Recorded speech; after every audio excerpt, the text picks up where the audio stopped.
ناظرین، امید کرتا ہوں کہ آپ سب خیر و عافیت سے ہوں گے۔ میں آپ سب کو میرے چینل پر آنے میں دل کی گہرائیوں سے خوش آمدید کہنا چاہوں گا۔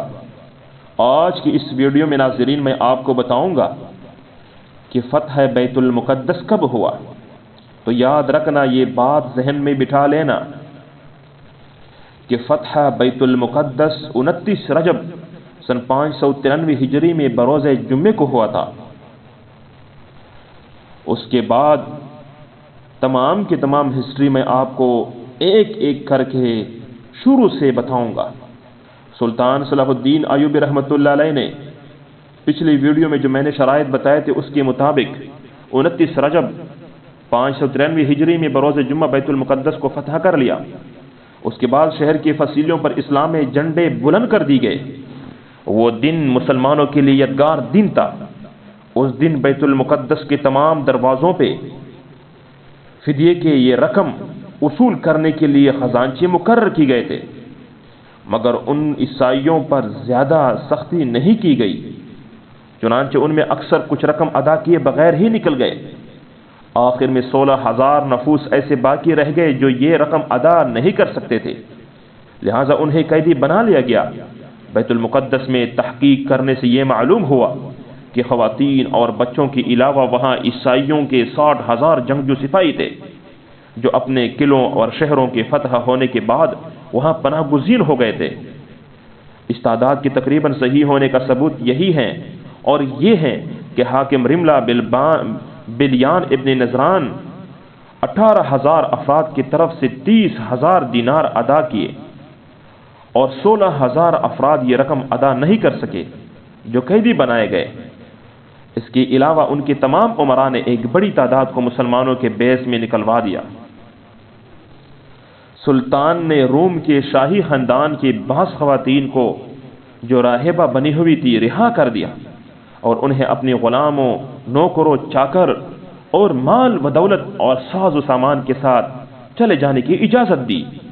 اسی طرح اس نے بیت المقدس کی فرنگی ملکہ کو بھی، جس کی وجہ سے اس کے شوہر یعنی فرنگی بادشاہ کو گرفتار کیا گیا تھا اور وہ نابلس کے علاقے میں مقید تھا، اس کے ساز و سامان کے ساتھ رہا کر دیا، اور اس کی جاگیر پر کوئی خراج وصول نہیں کیا۔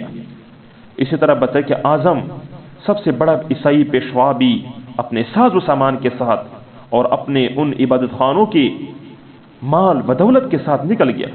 الکرک کا حاکم جو کہ پرنس شہزادہ کہلاتا تھا، جنگ حطین میں مارا گیا تھا۔ اس کی بیوی اپنے بیٹے کی جان بخشنے کے لیے یہ سفارش کرنے آئی جو قیدی تھا۔ سلطان صلاح الدین ایوبی نے اس سے الکرک بھیجا تھا کہ فرنگیوں کو اجازت دے کہ وہ قلعہ مسلمانوں کے حوالے کر دے۔ وہاں ایک سبز گنبد قبا نما تھا، اس پر سونے کے ایک عظیم صلیب تھی۔ وہ صلیب جو سونے کی بنی ہوئی تھی، مسلمانوں کی ایک جماعت نے اس پر چڑھ کر اسے اتار لیا۔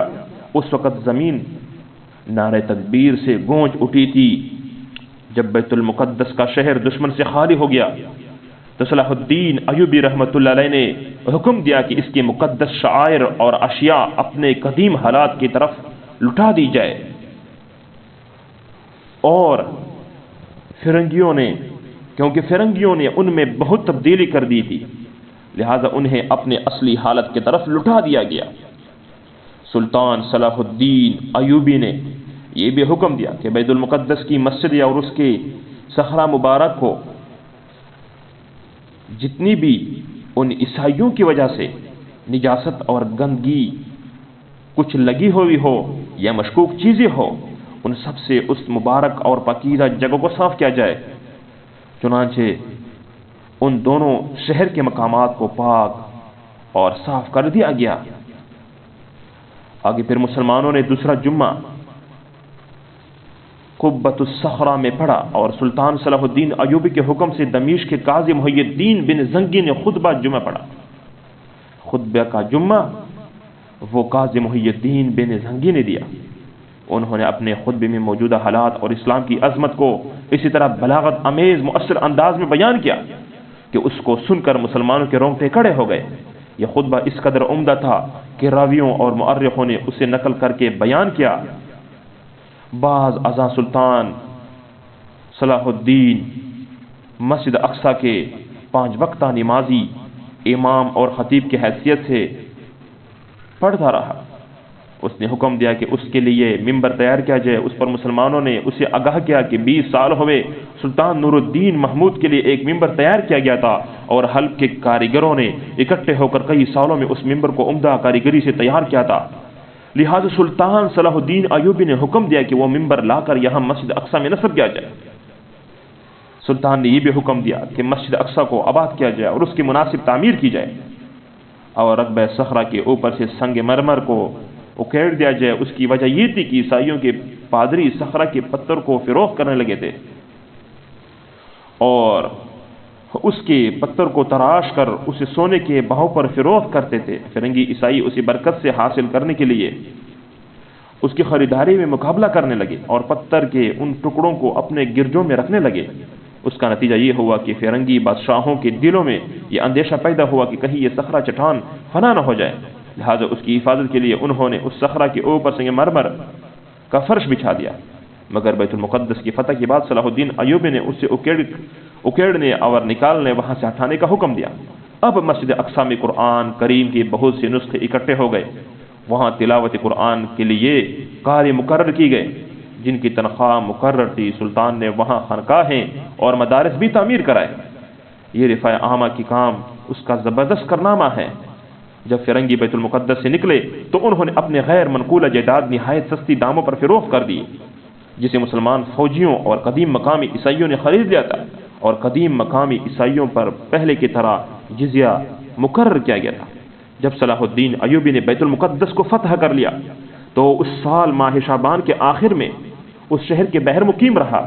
پھر اس نے اس شہر کے سورت کی طرف، یعنی اس شہر سور کی طرف، یہ ایک شہر تھا، کوچ کیا جہاں فرنگی کی بہت بڑی تعداد پہنچ گئی تھی۔ مارکویس فرنگی نواب نے اس شہر کی مدافعات کا عمدہ انتظام کر لیا تھا۔ جب سلطان اکا پہنچ گیا تو اس نے وہاں چند دن قیام کیا۔ اس عرصے میں مارکویس نے بہت زیادہ تیاری کر لی۔ اس نے گہری خندقیں کھودی اور فصیلوں کو بالکل درست کر لیا۔ اس شہر کے 3 طرف سمندر تھا، لہذا حاکم شہر نے اس کے دائیں حصے کو بائیں حصے سے ملا کر اسے جزیرہ بنا دیا تھا۔ صلاح الدین ایوبی وہاں 21 رمضان مبارک کو پہنچے۔ سلطان صلاح الدین ایوبی نے اپنے محاذ ایک بلند ٹیڑے پر بنایا جہاں سے وہ میدان جنگ کی نگرانی کر سکے۔ اس نے جنگ کے لیے ان سپہ سالاروں کی باریاں مقرر کر دی تھی تاکہ یہ کے بعد دیگر مسلمان فوجوں کی قیادت کر سکے، اور ان سپہ سالاروں کے نام یہ ہیں: سلطان فرزند اول افضل،